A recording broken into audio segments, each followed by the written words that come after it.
제가 참 좋아하는 이야기도 하고 또 우리가 살아가는 영적인 현실을 보여주는 이야기이기도 한데 언젠가 한번 소개를 한 적이 있는 이야기입니다.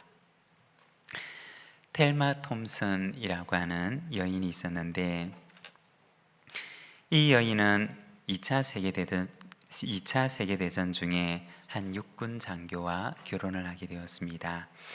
남편을 따라서 캘리포니아에 있는 모제이브 사막 근처의 육군 훈련소에 배속이 되어 살아갑니다.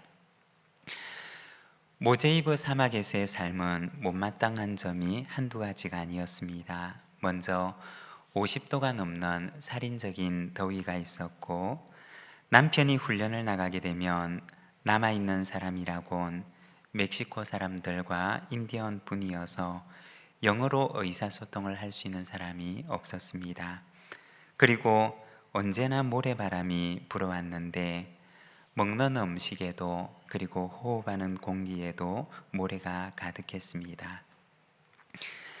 당장이라도 짐을 싸서 감옥 같은 이곳을 벗어나서 집으로 돌아가고 싶다고 친정아버지에게 편지를 썼지만, 그러나 아버지에게서 돌아온 답장은 위로가 아니라 짤막한 이야기가 담겨 있는 글이 전부였습니다. 그 편지에는 두 사나이가 감옥에서 조그만 창문을 통해 밖을 바라보았단다.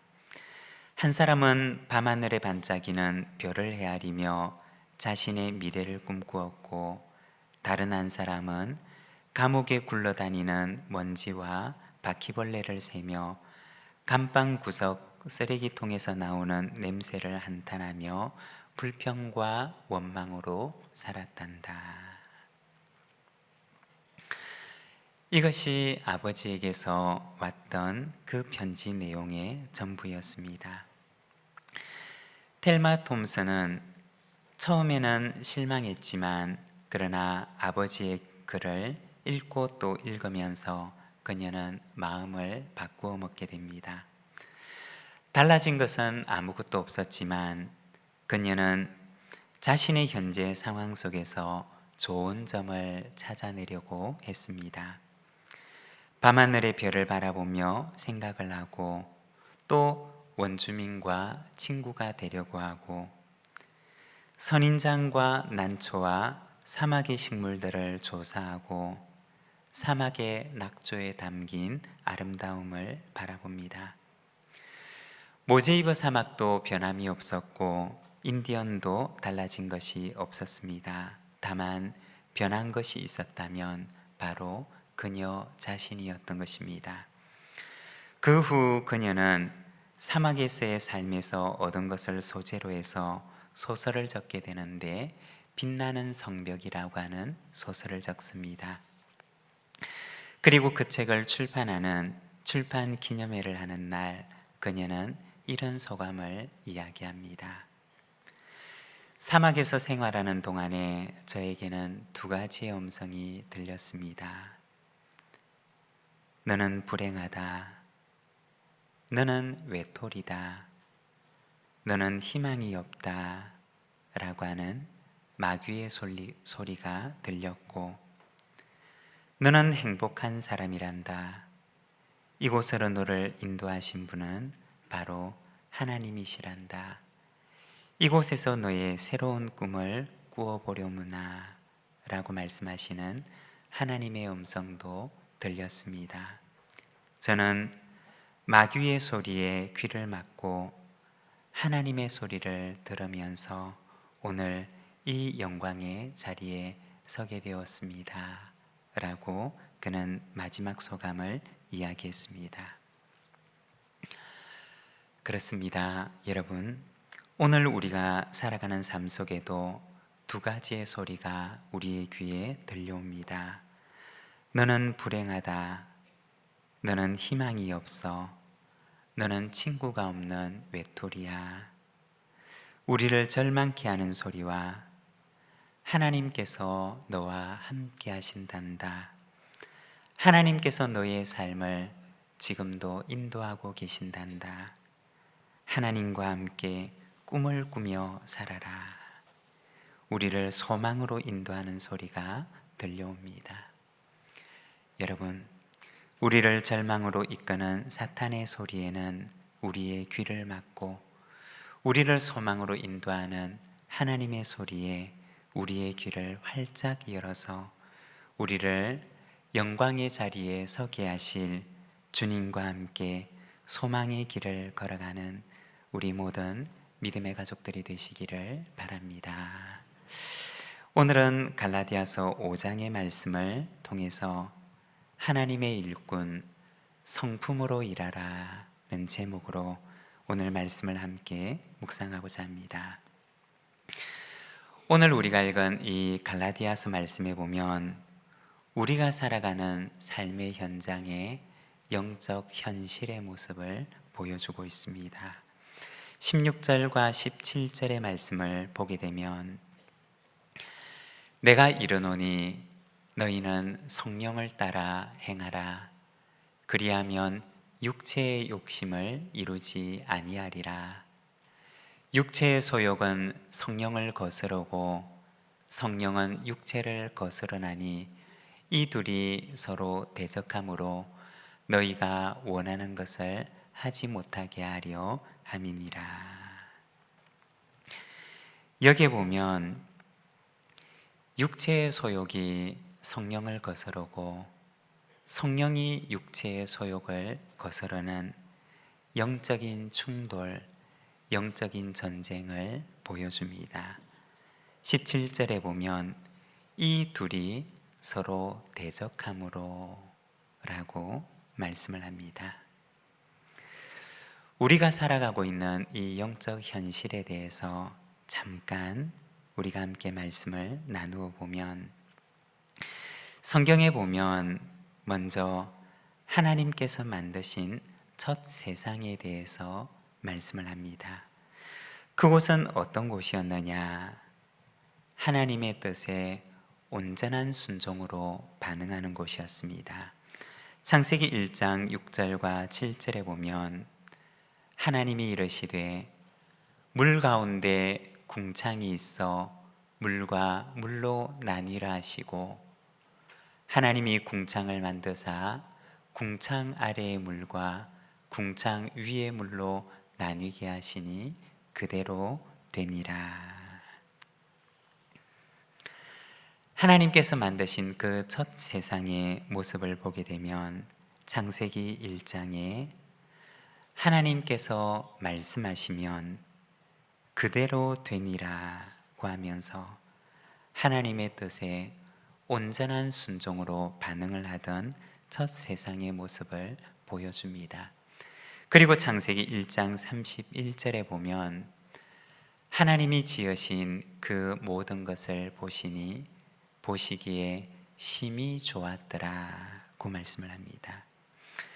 지으신 그 첫 세상을 보시고서 심히 만족하셨던 하나님의 모습을 보여주는 것입니다.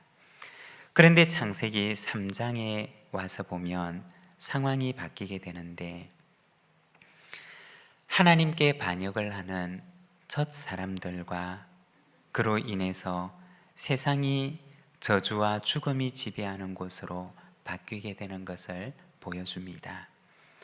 그리고 하나님께서 지으신 사람은 사탄의 영향력에 속박되어 죄의 노예로 살아가는 것을 보여주고 있습니다. 그 후 세상은 어떻게 되었느냐? 하나님의 통치와 반역의 통치가 충돌하는 곳이 되고 맙니다. 이것이 바로 두 번째 모습입니다. 그리고 세 번째는 때가 참에 하나님께서 하나님의 통치를 회복하시기 위해서 아들을 세상에 보내십니다. 그리고 십자가와 부활로서 저주와 죽음의 권세를 깨뜨리시고 사람들에게 새로운 신분을 주시는데 바로 하나님의 자녀의 신분을 주십니다.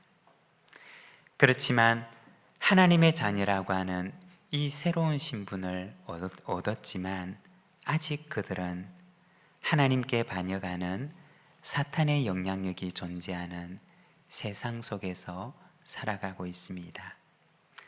그곳에서는 죄의 유혹의 소리가 여전히 들려오고 사탄의 절망의 소리가 여전히 귓전을 울리며 하나님을 거스르게 하는 반역의 소리가 또한 들려옵니다.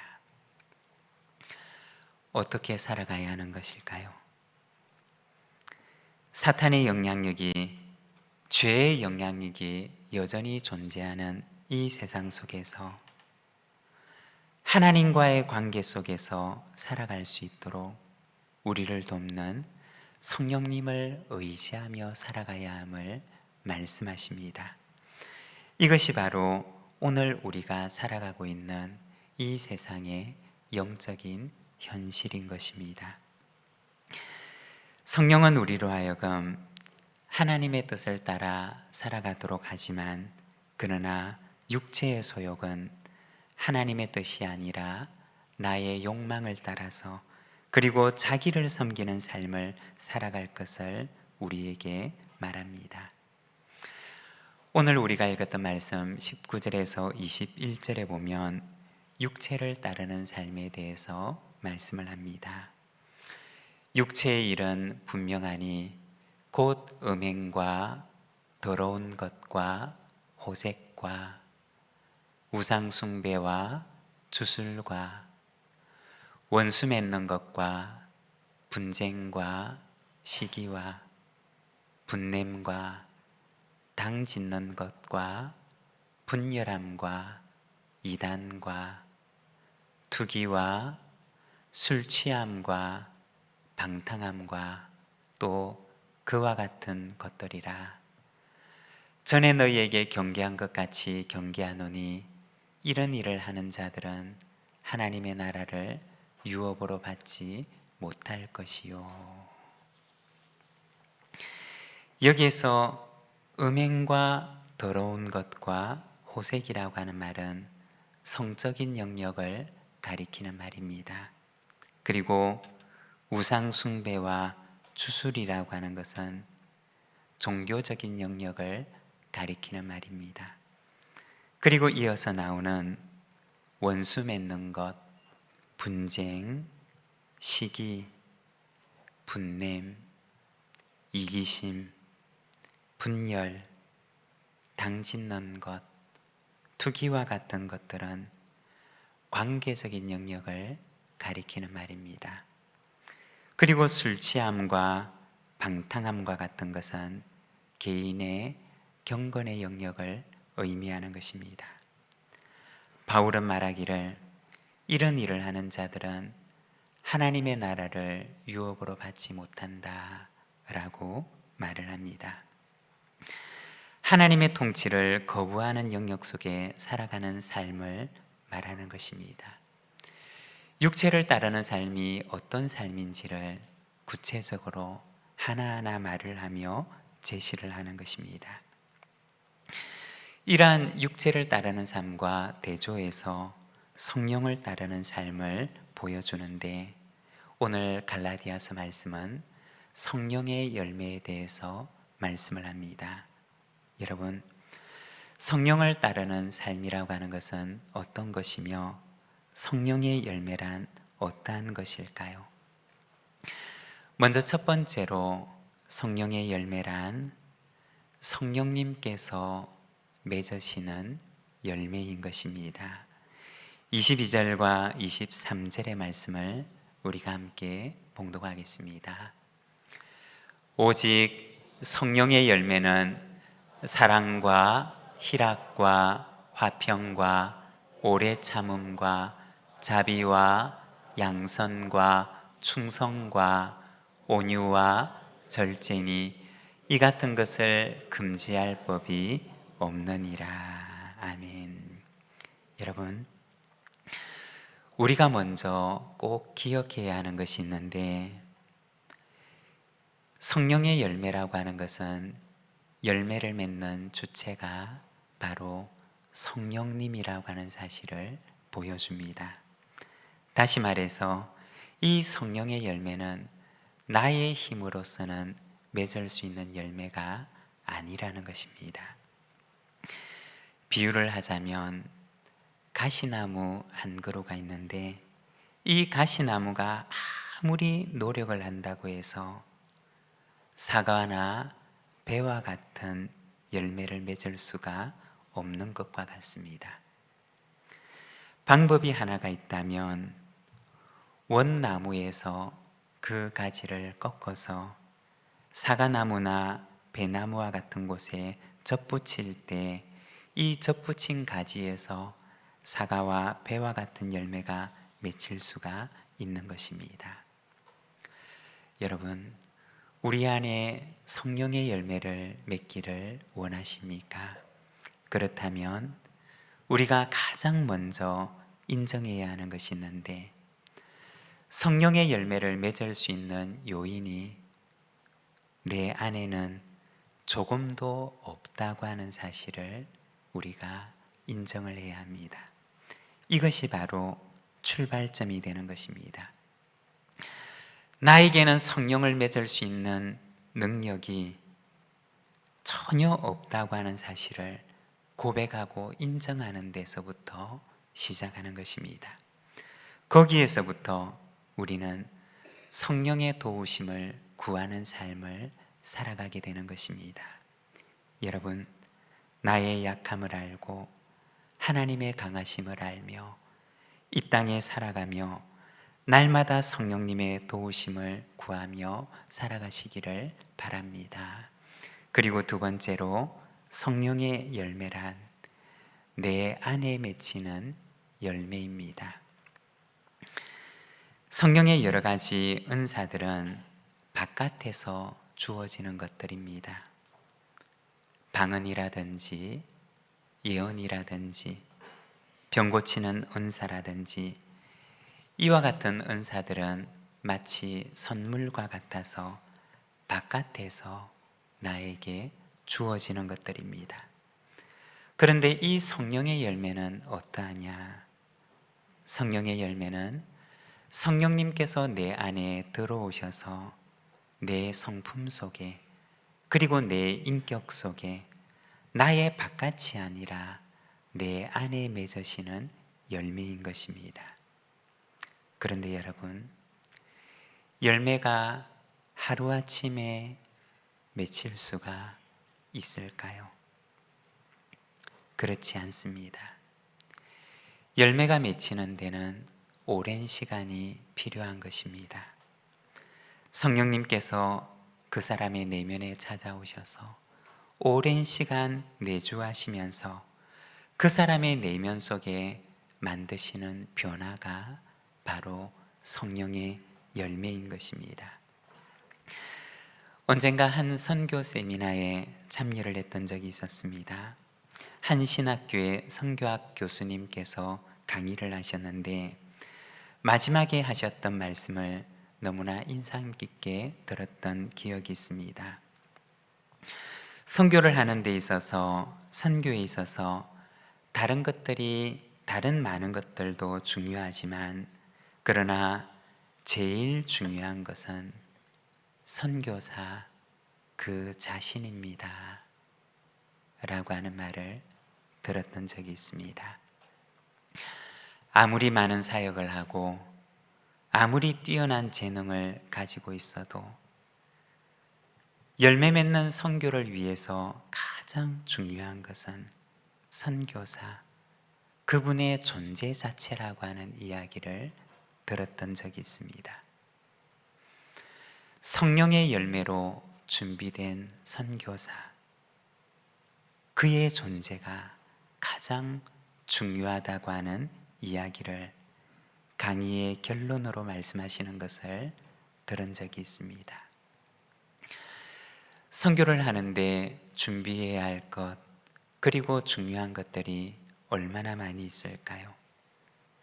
선교를 하는데 언어가 얼마나 중요할까요? 복지에 대한 이해가 얼마나 중요할까요? 불모지에서 사역지를 개척해 나가려고 하면 아마도 선교사는 만능 제주꾼이 되어야 할 것입니다. 하지만 언어도 복지도 재정도 선교 인프라도 갖추었는데 선교사의 존재 속에 성령의 열매가 없다면 어떠할까요?